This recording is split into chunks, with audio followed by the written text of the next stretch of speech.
Welcome into the Nashville Game Changers podcast. I'm your host, Jill Jelnick. Excited for our guest this week, former two-time Pro Bowl offensive tackle, spent all 13 years in the NFL with the Tennessee Oilers and the Tennessee Titans. Very excited to have Brad Hopkins on the show today. Thanks for joining us this Jill, week. it's a pleasure. Thanks for having me. You have a hand in so many different things in Nashville, and I'm excited to get into all of that, what you're doing with the NFL Alumni Association, also SiriusXM. But first, since Titans training camp is basically here, I thought it'd be fun to get your thoughts on this 2025 Titans team. And also, what was training camp like? Yeah. Back in the day, we had two-a-days. I know the people that are going to training camp nowadays are like, what the hell is a two-a-day? What does that mean? That means that they had access to you twice a day for practice, right? They could crush you two times a day. Exactly. But they're being smarter about it nowadays, Jill, because you can get a lot of work done in the classroom, right? And then you got to kind of go out onto the field and try to identify with what you've been working on in the classroom on the field itself. It's just maybe a more ergonomic way of getting yourself acclimated as fast as possible. The good thing about it was the rookies reported first.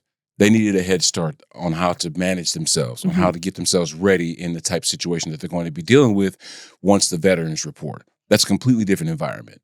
For me, back in 1993, I was drafted to start. First round draft pick, right? 13th overall? Right, which meant I need to get on the field sooner than later, right? We got to go. Got to get up to speed. Yep. So I went through a period of time where Michael Barrow, Travis, oh my gosh, I can't remember.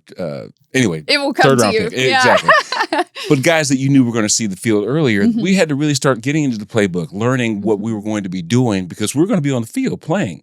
When the veterans report, Jill, it's a completely different environment. Completely different environment because they already know what's going on, right?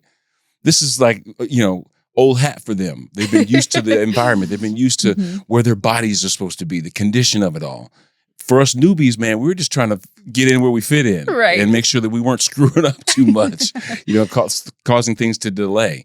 So that's two totally different environments that you're going to be dealing with. The rookies coming in, working with themselves, learning terminology, learning, where the Starbucks is on the way to work, all that kind of stuff. And then when the guys report, the guys that have been doing it for 5, 10, 12 years, you really know what you're doing. You know? So it's a completely different situation when they report. Now, for us, it's going to be unique because guys like Cam Ward are going to be in that situation. That's right. You know that guy's going to see the field sooner than later, right? It's the first pick of the draft, we're going to say. Hopefully, something would be not good if that's not the case. Exactly. But to see how he works, and we've gotten the chance to see him during the organized team activities, the OTAs, just what that relationship's going to be like between he and Calvin Ridley, he and the offensive line, him being able to navigate his way in and out of the pocket, Obviously, we know he's an extremely mobile quarterback. Those things will be kind of incorporated into how Brian Callahan decides to use him. But for the most part, we're going to be seeing a completely unique training camp where the youngsters that are reporting are going to mean a whole lot to what this team's able to do in 2025. So it'll be fun to see him get himself used to what these guys are doing, getting himself used to, being in there with the veterans and really proving himself as a leader, Joe. Really exciting going into this 2025 season. Obviously, Cam Ward is a big reason why, but considering the season they had last year, everybody is Titans fans are desperate for some sort of hope or a little bit of excitement. Hey, belief that we will do better than we did last year. And I think with that comes a lot of pressure, especially on players like Cam Ward, number one overall. From your experience with training camp, what does he need to do in those first couple weeks that maybe was a little different from mini camp, different from the off season? What does he need to accomplish in those first couple weeks of training camp to prepare him for starting for the Tennessee Titans when it comes to the season opener? Develop the confidence that all starters in the National Football League have. Because not everybody is cut out to be a starter in the National Football League. There are 22 starters on each team. That's offense and defense, right? And to be one of those people in that unique fraternity, even though you might have made a roster, to be a starter, that's a completely different mindset. And if you early on in your experience, especially during training camp, can establish the confidence that allows you to just kind of overcome mistakes, still get back in there.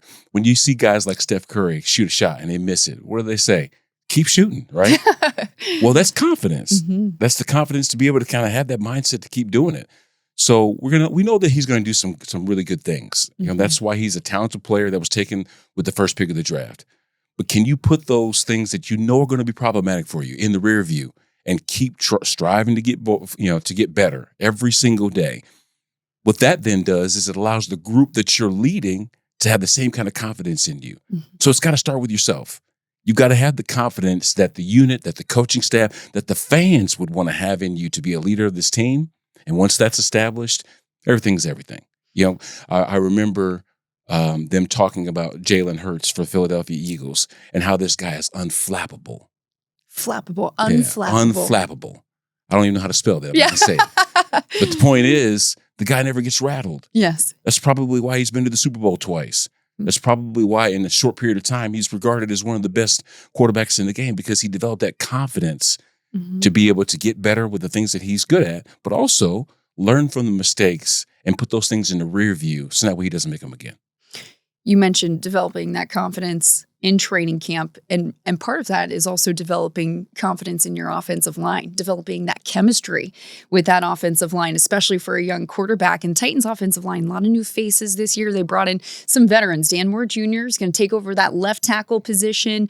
Kevin Zeitler at right guard. So a lot of veteran experience up front. What does that unit need to do over the next couple weeks of training camp to get where they need to be come game one? Learn each other. It sounds simple, right?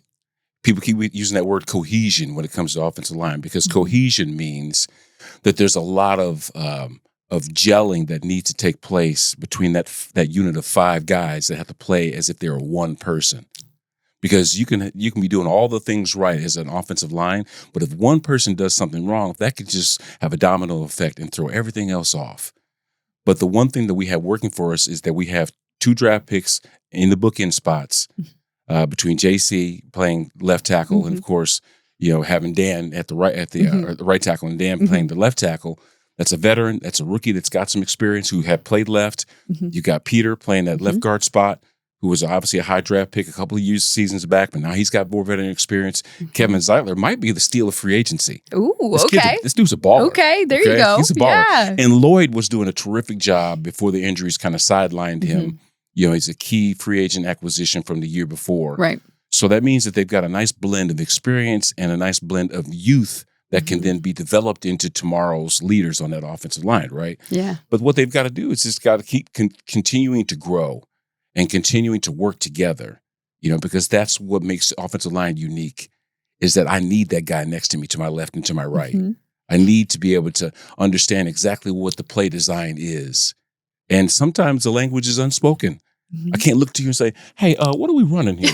That ain't going to work all the time. You don't have time for that. But when we see and can recognize what that defensive front is doing against us to make us kind of discombobulated, yeah, we already know this. We've already seen these types of situations, scenarios, and we can then work through that problem and progress as a unit. So cohesion, if I can go ahead and wrap that up, is the important part that they have to kind of work on, getting themselves acclimated with working with each other as soon as possible. So in that way, they're not a liability.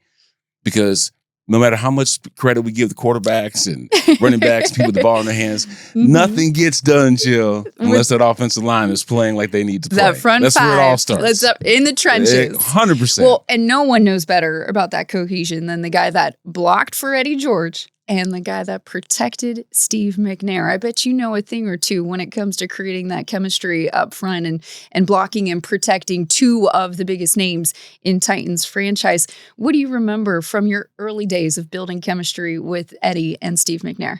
Well, I'm going to take you back even further than that. Oh, okay. Let's hear it. So when I got drafted in 1993, I got drafted to an offensive line that had Mike Munchak, Bruce Matthews, Dave Williams was another first-round pick playing that right tackle spot. We would eventually go on to get Mark Stepnoski. So I had veterans, proven veterans. You were the rookie on that line. 100%. I was a snot-nosed rookie that would need to come in there and learn some stuff. But that helped me develop the leadership intangibles, watching these guys do what they do. Munch would obviously go on to be not only my position coach, but the head coach of the team. Bruce played 19 seasons. he and I stopped talking to each other because we identified so much of what was going on in front of us. It was like subliminal. You know what I mean? We knew what we were doing because we played alongside each other, Jill, for 10 years. And then add in talented players like Eddie and Steve that came in after me, right? So we'd already established the foundation.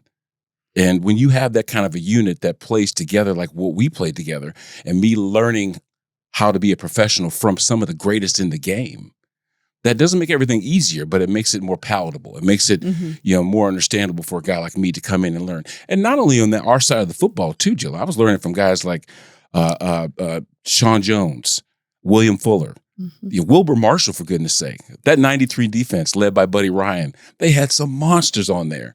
And a lot of those guys took time to pour into me. How many times will we probably see at some point in time a veteran like Jeffrey Simmons working with the interior guys, the younger guys, on what to do to get themselves in position to be able to block guys like him? It behooves him to help that offensive unit because at the end of the day, we all win when we're on the same page. And as much learning as you can accomplish, whether it's the offense or the defense, it's all the same, because that defense is cheering for you when you're on the field. That offense is cheering for you when you're on the field as a defense. And we've got to be able to work together and learn. So while the question was about Steve and Eddie, it was really about, the whole unit in totality. And there really wasn't a lot of turnover. You know what I mean? We had guys that stuck around. The core, the nucleus of our team was pretty much intact from us leaving Houston to the successful campaign that we had over the first few, 4 or 5 years that we got here. And then there was some growing after that when Steve, moves on, and when Derek Mason moves on, and Eddie himself moved on, when those players that you went to the stadium over there to see, when they're now finishing their season, their careers with other jerseys on, we had to then find players that could replace them. And it's been a hard challenge, as it always is. Yeah. But for us, that nucleus stayed together. It stayed intact. So I think that's one of the things that helped us be successful early on. You're listening to the Nashville Game Changers podcast with Jill Jelnick and Brad Hopkins. Stay with us. We'll be right back after this.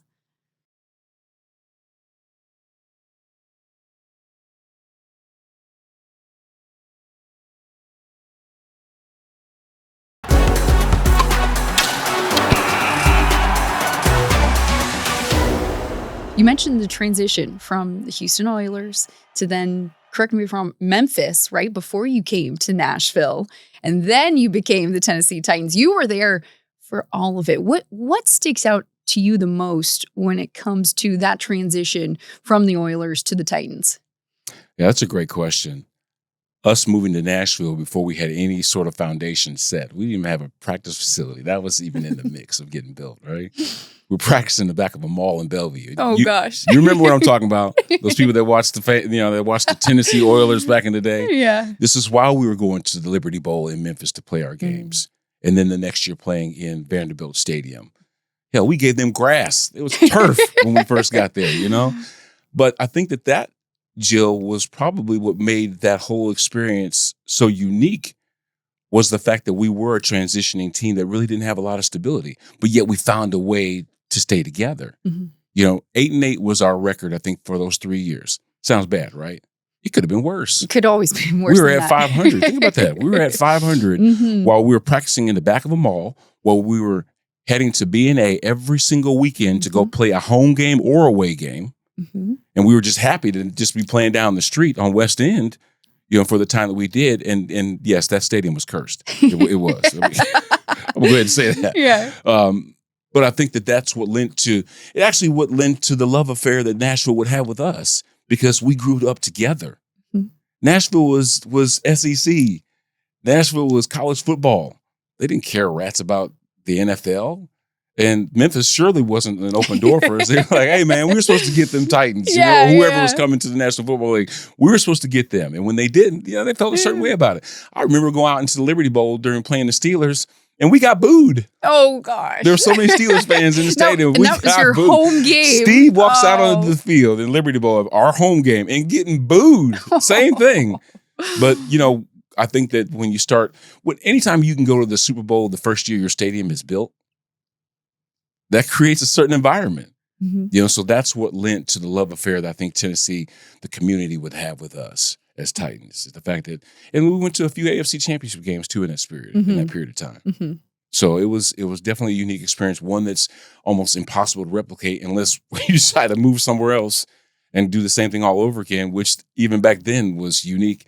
Rarely do you see NFL teams just uproot everything from support cast to the players, coaches, and then you move some states away, to try to reestablish yourself. Yeah. Which makes these colors unique. You see them a lot of the foundation that, the Titans have had nowadays, because you can't throw away history. The history was that at some point in time, this team did play its games in Houston, in the then Astrodome. And the likenesses of Oilers it'll never go away. And if one thing that Amy Adams Strong, the owner, has done is she keeps reminding us, even if you go over to the practice facility itself, you start to see, the game's greats, this team's greats, from Elvin Bethea, Warren Moon. I mentioned Munch. These guys that obviously meant they were a huge part of this team's history. They get recognized in the Titans facility. Why? Because, they are who we were. You know what I mean? So I think it's great. It is the 25-year anniversary of that Super Bowl appearance, first and only for the Titans. Man, you just made me feel old. That was not my intention. But I will say we just had Kevin Dyson on last week. And isn't his beard beautiful? He does a nice job. He does a nice job. He totally, to me, he just screams former Titans wide receiver / current high school principal. Exactly what it looks like. He is that look. He's the look. That we had a great time catching up about what he's up to now, but also that season, because obviously you had the Music City Miracle in there where he scored the winning touchdown. And then a couple weeks later, the 1 yard short, the final play. But what I loved about that conversation with Kevin, he talked about everything that led up to that play. Everybody remembers 1 yard short, but the comeback that you guys had in that game, just to even get to that point. What do you remember the most from that Super Bowl? The same thing that everybody that was at that Super Bowl and watched it remembers. It wasn't about the Rams winning the Super Bowl, right? Their first time ever as a franchise. It was about us losing the Super Bowl. That's the identity of Super Bowl 34. It wasn't the greatest show on turf. It wasn't Kurt Warner or Marshall Faulk and Isaac Bruce and all the conversation. Kevin Carter being on that side of the football, the great players that they had on defense there. It was about what? It was about us coming up short because of the momentum that we gained in that question that you just asked me. Up until that point, that second half was ours. I can remember like it was yesterday. If you can't tell, I can. That's just the way it is, Because when you look back and you start asking people about that Super Bowl that the Rams and Titans played each other, it's never about, oh my God, the Rams won their first Super Bowl. How great. No, it's about, man, the Titans came up short. Remember the movie with Tom Hanks? Yeah. Where he was trapped on the island, Castaway? Right. What did Helen Hunt remember? Yeah. She didn't remember the Rams winning it. No, she just remembered the Titans almost winning it. That's what she remembered. So if Hollywood looks at it that way, then everybody looks at it that way. Oh, exactly. Man. You make an excellent point. Exactly. And matter of fact, I was talking to Isaac Bruce. He and I were signing autographs at the Super Bowl in Vegas last year or year before. And he hates admitting it, but that's what he gets remembered for, But it was a terrific experience. One of the more unforgettable Super Bowls, given the fact that we went through a snowstorm or ice storm or whatever it was, and all the craziness, that went along with going down to Atlanta to play a game that was on the grandest stage. So no break in between AFC Championship or Super Bowl. You guys went right into it. That's the way I liked it. I liked it that way. You liked it. You enjoyed that. Yeah, just because sometimes you lose that momentum or whatever it was that you had going, that rhythm, that cadence that got you to that point in the first place. Because think about it, we played in the wild card round. It wasn't like we had that first weekend off of the playoffs. We had to play. And we went right up and through Jacksonville to go to Atlanta. And I think that that's one of the things that helped us. Of course, the Super Bowl is different than any other game in itself. And you had almost seemed like a 3-hour halftime show. All this other stuff that went along with it. But I think that helped in essence. I think an extra week just would have drawn it out. Yeah. You were one of the few players that stayed with the Titans your entire career, finished your career with the same team that drafted you, Oilers, Titans. Obviously, that Super Bowl was a huge part of your career. But other than that appearance, What do you remember the most from your career with the Titans? It would probably be my very first year. We lost the first 4 games. No, actually, we won the first one, then lost 4 straight. And then we won 11 straight after that. That was such a unique year. It was Kevin Gilbride and Buddy Ryan fighting each other on the sideline. We had a player take his own life that year. There were so many things that were eye-openers for me as a young, 22-year-old kid starting in the NFL at left tackle, running an offense that I never even heard of. I didn't know what a run or a shoot was. But yet here I am running this offense led by one dog. That's what they called Warren back in the day, because he was the mayor. He was our guy, looking like the Black Tom Selleck with that mustache. I mean, the guy was just well put together, and he was the leader of our team. And there were a bunch of players that took on that role. But just once I got over the awe, the shock of it all, of being where I was at, being the 13th pick of the draft, and then replacing Don Maggs, who left for the Broncos in free agency, opening up that left tackle spot for me. There was a feeling of anxiety, sheer terror, and then almost elation. I was on the all-rookie team, for goodness sake. Not bragging, but it's just, I had to get myself up to speed faster than most because I was playing a pivotal role in how this offense is going to function. I had my struggles, but for the most part, that'll be the most memorable thing because it was almost the most traumatic thing that I had to go through, starting as a rookie at left tackle in the National Football League for a team that some people picked to get to the Super Bowl. And we should have, for all goodness sake, even the year before that, with the whole Bills debacle, where they had one of the greatest comebacks ever. That was the spring before I was drafted. But yet that unit it stayed together. And, there was a lot of expectation for them to be able to get back to, not only the playoffs, but beyond that, to get to the Super Bowl. So, with high, lofty expectations, with the Love Ya Blue era just running rampant and so much hope for this team to be relevant. That was probably one of the most memorable seasons that I'll have other than the Super Bowl in my career. You mentioned Warren Moon. Yeah, man. What were, I'm curious, you were one of the few players that played with both Warren and then also Steve McNair. Yeah. What were some of the similarities and differences with those two? 2 totally different quarterbacks. Sure, they were both extremely talented players. Warren, you knew he was a leader when you walked into the huddle. I remember he told me to shut up one time in the huddle because I was talking to Haywood Jeffries. And he said, "Hey, Rook, shut up." So, Steve would never have done that. First off, I was older than him. I probably would have gave him the people's elbow. Shut up. No, I'm just kidding. But the way they led, Steve wasn't a dude that was going to stand in the middle of the team huddle and say, we're going to go out there, we're going to fight, we're going to do all this other stuff. That was Eddie's job. Steve would go out there and he would lead by example. He would go out there and just lead by sheer will of wanting to get the job done. Now, fortunately for him, he was able to grow into that position. He wasn't thrown into that position after he was drafted. But just seeing his journey, seeing who he would go on to become versus Warren, who, set records in college, set records in the CFL, had so many things accomplished for him by the time he even got to the Houston Oilers. And then to go on and have this illustrious career, Hall of Fame career, right? I mean, that guy, like I said, he was put together. He was buttoned up.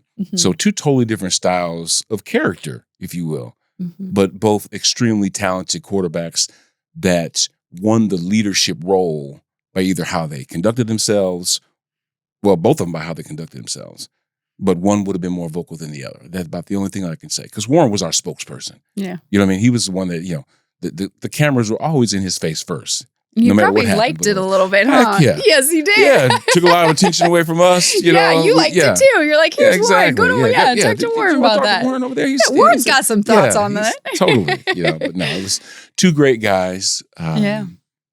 Obviously, Steve will be missed. Yeah. But 2 wonderful teammates. Let's just say that. You're listening to the Nashville Game Changers podcast with Jill Jelnick and Brad Hopkins. Stay with us. We'll be right back after this.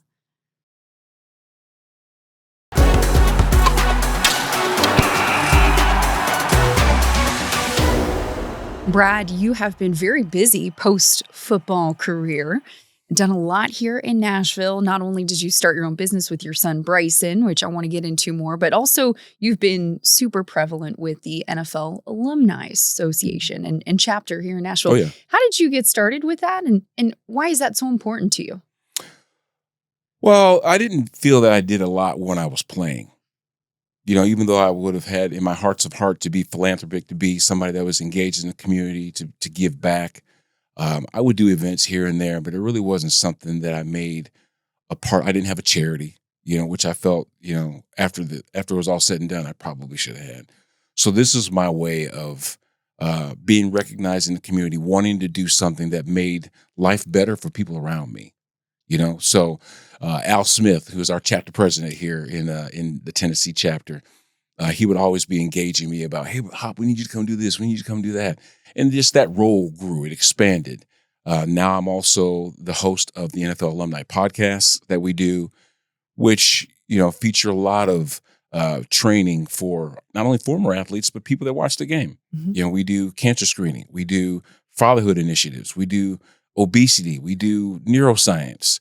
There are so many things that we're engaged in, not only that affect the community itself on how to improve your quality of life, mm-hmm. but for those players that have careers in the National Football League and then have to transition away from the game, mm-hmm. which is inevitable. Mm-hmm. You know what I mean? That's the one thing about sports. You can't play it until retirement age. It just doesn't work that way unless you're playing golf. Then it's a little bit of a different story. Yeah. But you don't see nobody in their 50s strapping on the shoulder pads. It don't work that way. No. So we just try and make that transition easier, mm-hmm. From getting players to thinking about the next phase of life, being a resource for them to mm-hmm. be able to go ask questions, to be able to enhance their network. I've mm-hmm. always said that it's not about your net worth, it's about your network. Because when you have people, when you have resources, when you have connections, you can learn the things you don't know. And if you have a good enough relationship in the community, then you can obviously collaborate with people that can make you better mm-hmm. at your next phase of life. So that's super important. And that's part of the work that we do. And you guys are also hands-on. You recently had a training camp for dads. Heck yeah. I heard it was amazing. Talk a little bit about that. How cool was that experience? Well, first off, it's the acknowledgement that the father role is super important when it comes to the family dynamic, being a patriarch and understanding just the importance of being there, not only for obviously the family itself, but for men. That helps develop the character traits that allow you to not only be a well-rounded father, but be someone that is respected in the community. You know what I mean? It's taking care of your business. Mm-hmm. And not all of us had the advantage of having that male role model, right? Not all of us had the advantage of having a father there 24/7. And it's just really an acknowledgement that despite where you came from, you can always find those paths that can get you to understanding how pivotal your role can be and how to best manage that, So then you, when you get that chance, can be that for somebody else. Even if it didn't happen for you, you can find a way to grow and understand just how important you are to somebody. Mm-hmm. It didn't matter if you're, the biological father, if you're a stepfather, if you're a father figure. I've said that in our prelims to the event because it's true. Mm-hmm. We can all, have an effect on somebody to help them develop the skills as a man to be there for their families. I know family's super important to you. Oh, yeah. You have your son, Bryson, who is your partner in crime when it comes to your luxury car ride. We're not doing anything criminal. Partner in crime in a good way.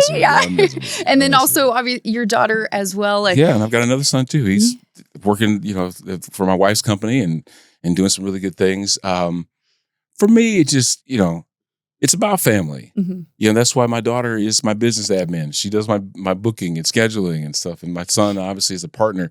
Not only is he behind the wheel, but he helps in generating business mm-hmm. for us. Mm-hmm. So it doesn't get any easier than working with your family when you're talking about mm-hmm. having trusted partners in business. Mm-hmm. And we're learning the business together. This mm-hmm. is my first foray into being a concierge. Oh. And learning the Nashville market when it comes mm-hmm. to car service, mm-hmm. but also, coming at the end of the regular season and the playoffs, we're opening a sports bar called B-Hops. Ooh, love and we're that. super excited about that. Where's that going to be? In the Wedgwood, Houston district. Great area. Right off of the Wedgwood exit right there. You're going to be able to see it, and you're heading 65 North, so you're going to see our faces plastered all over there. And we're an engaged ownership group. Mm-hmm. In other words, coming to the bar there, I might pour you a drink. Okay, you know what I mean? have a drink with Biab, yes. But it's a whole entertainment district that we're a part of. We're Yeah. excited about. There's an event venue right next to it called Aura. Yeah. That's going to be generating a lot of traffic for corporate events, weddings, all the stuff. And, obviously there's other assets that we have in that space. But it's fun for Bryce and I to get ourselves engaged in the business community and establish ourselves, not only from our history of being in the NFL, but just, using those resources that we developed over that period of time to then graduate to the next phase of our lives. That network, not that network. Amen. Amen. I there gotcha. it is. Well, I will be sure, Fox 17 will be sure to be there for that opening of your new sports bar. That will be very, very fun. So excited for you guys, for your family. Before we let you go, we got to finish with our In My Opinion segment. Free range, whatever you want, B-Hop. We talked about a lot of things, but this could be completely different from sports or just something that's been on your mind lately, maybe lights a fire underneath you. Curious, what is your opinion? It's just that. It's my opinion. And I think that when I first started my journey into broadcasting, like what you're doing, I took a lot of what people said as fact. When in fact, that's just your opinion. Because at the end, yes. we don't have crystal balls. We don't know what's happening. If we did, why would we waste our time calling the game? I'd go to Vegas.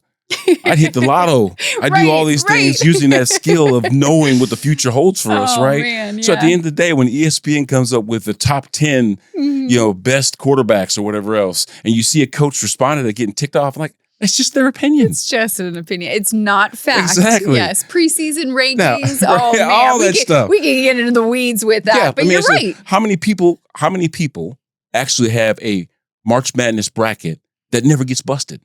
No one that I know. Exactly. You know why? Yeah. Because there's somebody's opinion. There's somebody's thought about how things can happen. Yeah. And so when we break down the games, when we break down players, for me, as I try to broadcast from the space of understanding exactly what the situation is for the professionals that are playing it. Yeah. Right? Not everybody that's broadcasting needs to have playing experience. I'm not going to say that. But it does help to have an understanding. Because then what that does, it curtails your tongue. I can't talk mess about the Predators because I can't skate. You see what I'm saying? You can talk all you want about the Preds, but I don't know if we're going to trust you as much as we would if you were talking about the Titans. 1,000%. You see where I'm going with it. I do. So while you ask me, in my opinion about things, that's what I want people to understand. It's just someone's opinion. Now, admittedly, you can get emotional about it. People that spend the thousands of dollars that it takes to be a season ticket holder, whether it's the Titans or the Preds or whatever else, they don't want to walk out of that stadium, that arena, ticked off about the events that happened, right? And they're looking for some understanding. Yeah. But at the end of the day, when they're looking for that understanding, nothing that we say is fact. Right. Unless you're talking about the end result of a game. And that's just usually the score. That's it. Well, how about this? I totally see where you're coming from the broadcaster analyst perspective, former Titan, right? When you were playing and you heard opinions about you, how hard or easy was it to remind yourself they are just opinions? Yeah. That's one of the things that you have to learn to manage as a professional. You have to have thick skin. Because you're never going to be able to make everybody happy.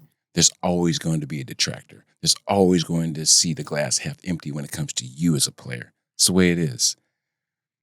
Being able to compartmentalize those things, put them in the rear view, or just not even pay attention. It's hard to ignore the white noise. It really is. Especially how loud it is nowadays with so many forms of media. So all the social your media. Phones, your computers, man. You can't go anywhere without you hearing about how people think about you. And that's why it's kind of crazy, Jill, that you bring that up, because sometimes athletes have this appearance of aloofness because they try and keep themselves above all the riffraff, above all the dialogue, the conversation. That's the only way that you can survive. Because if you're sensitive, if if you have rabbit ears and you hear everything that's out there, sometimes it can get you. Sometimes it can be a distraction. And that's why we try and ignore all of that. And sometimes that sets a bad precedent. It's like, this guy is so detached. He don't even know anybody. He didn't know anything.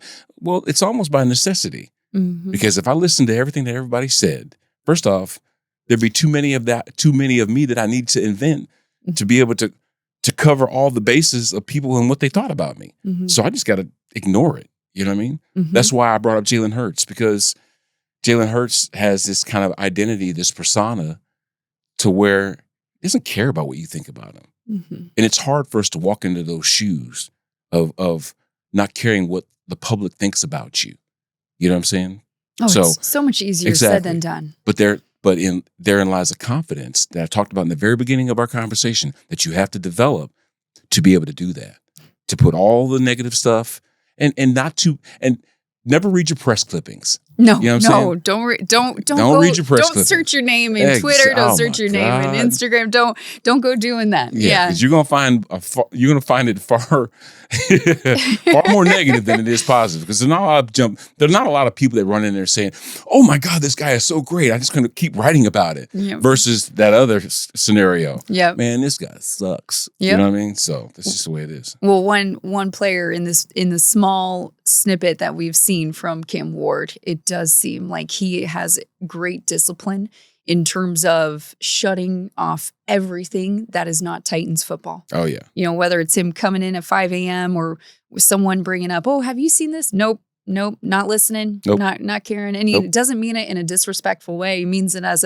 that's not my world right now. Right.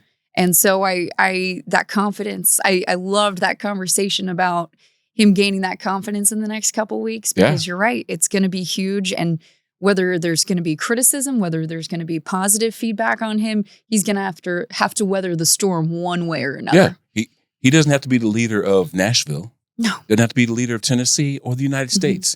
He has to be the leader of the Tennessee Titans. Mm-hmm. And when you recognize that role and perfect it, that's what leads to his success.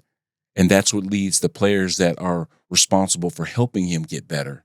Right. That's when they start confidently believing that guy's our leader. That's the dude that we need to be in that seat for us to be successful. For the 2025 season, definitely. I think you should be the leader of Nashville for what it's worth. If I get a vote in that, leader. No, because I'd want to slap somebody and then you get put in jail. Yeah. So. Yeah. Okay. Fair. Would it be good for the business, right? Right. Or maybe it would be. Who knows? I don't know.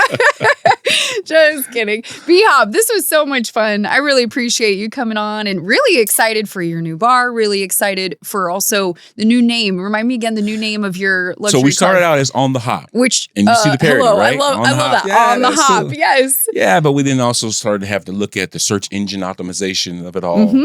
Keyword Smart. Searches, you know how that works. It's a thing. So luxnashride.com is how you can actually access us and book your next ride. Awesome. You and Bryson, that's awesome. Yeah. Appreciate that. And also appreciate everything you do with the NFL Alumni chapter here in Tennessee. You are in so many ways a Nashville game changer. And it has been wonderful talking to you today. Best of luck with everything you have going on. And maybe we'll get you in here again after the next year. Sounds good. See you at the sports bar. Hey, meet you there. First round on you. Of course. Thanks so much for listening to the Nashville Game Changers podcast. Be sure to tune in next week for our latest episode. And also, don't forget, like and subscribe.